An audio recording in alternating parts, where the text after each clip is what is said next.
Web3 gaming is back, and this time it's not about hype or get-rich-quick schemes. It's about games that are actually fun. In July 2025, Web3 gaming funding jumps 94% in just 1 month. Nearly $60 million poured in, and daily active wallets hit 4.9 million, the highest in over a year.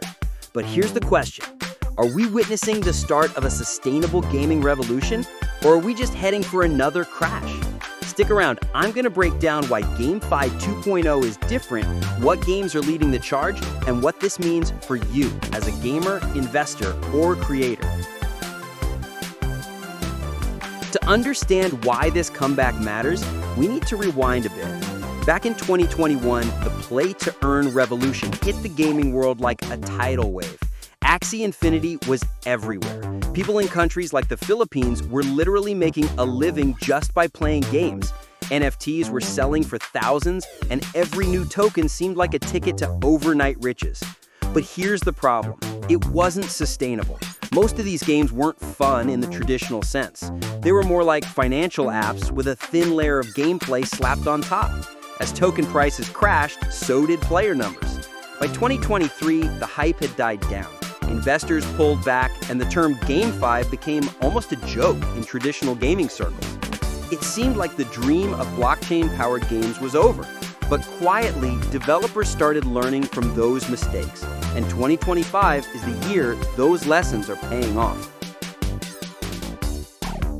So what's changed? Let's talk numbers. In July alone, Web3 gaming funding skyrocketed by 94%, from roughly $31 million to nearly $60 million. That's not just a random spike. It's a strong signal that institutional investors are betting on the next generation of blockchain games. And it's not just the money. Daily active wallets, basically a measure of how many unique players are engaging with Web3 games, jumped to 4.9 million. That's up nearly 20% from earlier this year. We're talking about millions of people logging in daily, trading assets, and playing games that actually keep them coming back. But here's the key difference. These aren't pump-and-dump projects. Investors are putting their money into studios with strong intellectual property, experienced dev teams, and gameplay that could stand on its own without any blockchain element. In other words, the focus has shifted from token speculation to long-term entertainment value. So what exactly is Gamefi 2.0? It's a new wave of Web3 games that have flipped the old model on its head. Instead of slapping a token on a mediocre game, these projects start by building a great game first and then integrate blockchain elements in a way that feels natural. For players, the blockchain layer is often invisible. You might log in with an email, start playing instantly, and only later realize that you actually own the sword you just earned, or that your character's skin is a tradable NFT. This approach removes one of the biggest barriers to entry, the need to set up a crypto wallet before you can even start having fun. Economically, these games are more balanced. We're seeing the rise of dual token systems, controlled asset inflation, and in-game sinks that keep token economies healthy. And perhaps most importantly, there's a growing emphasis on partnerships with traditional gaming companies, meaning better graphics, better storytelling, and higher production value. Let's talk specifics. Here's some of the frontrunners in this Web3 gaming revival. One is Pixels, a social farming MMO that combines the cozy vibes of Stardew Valley with blockchain ownership. You farm, trade, and build, but the assets are yours. It's onboarding thousands of casual players without them even realizing it's Web3. Two is Illuvium. Think open-world exploration meets Pokemon-style battles, only in a AAA environment with esports potential. It's polished, beautiful, and attracting both crypto enthusiasts and mainstream gamers. And three is Shrapnel, a first-person extraction shooter where players can build and sell their own maps. This gives players real creative control and economic participation. And four, Big Time and Guild of Guardians, MMORPG and team-based action games that focus on co-op fun, rewarding skill and time more than just token holding.